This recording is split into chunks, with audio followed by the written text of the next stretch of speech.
What's up, everybody? It's Yuri here from Capcom Unity, and I'm here with Judge Magister. Hello, it is I, your fantastic member.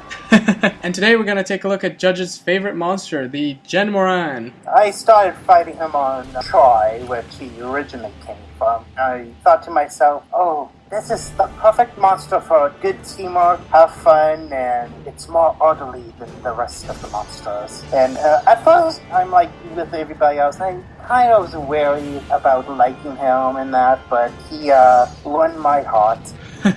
Jhen Mohran is what the creator of the monster mentioned. He's based off of whales breaching the surface and jumping over boats he saw one time, as I can remember correctly. So he's one big monster whale, and that's part of the reason why I find him fascinating. And I find it very fascinating that they did it in the sand. And this has happened before in other Monster Hunter games, but it's very interesting to see a giant whale on sand, which leads to the concept of a boat that goes on sand. It's a very unique mechanic you don't really see in video games these days, especially ones where you can actually use stuff on the boat, like the Dragonator or the cannons. Yeah, it is a fight with a lot of teamwork mechanics, as you said. I particularly like the Ballista Binder, find that very interesting to use. I find the Dragonator a very unique mechanic in Tri and 3 Ultimate, because you don't really see that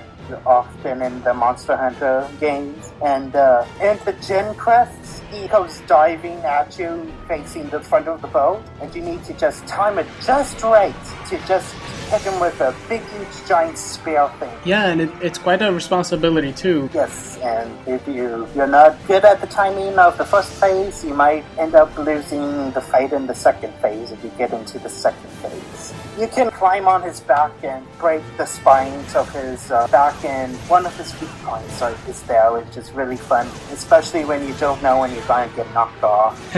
I love the animation when you get knocked off the boat and you have to sort of pull yourself up with the rope.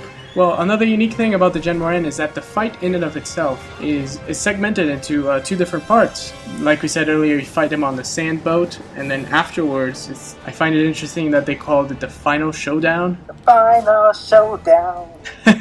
Yes, once you finish phase 1 doing enough damage to him, you go into what I like to call the gateway to Lorlac. Since you'll fight him at the gates of Lorlac, which is really unique in this game with Hollow Jhen. With Hollow Jhen, he gets an extra attack in G rank, which he bellows out sand from his mouth, which I find very interesting. Good point is that the subspecies here, it was unique to Monster Hunter 3 Ultimate. Just that move alone adds a whole layer of danger and desperation towards the end. You're responsible for protecting the city of Lorlac, but there it is, the giant whale thing blowing sand at it. As you can see, we tried here to show you what the sand blast looked like, but we were too good and killed him right before he did that. If you notice, he is sucking at this point. Literally, figuratively. Reminds me kind of like the nipple snarf, right? It sucks up the sand and then blows it off. Yeah, just picture that, folks, but bigger.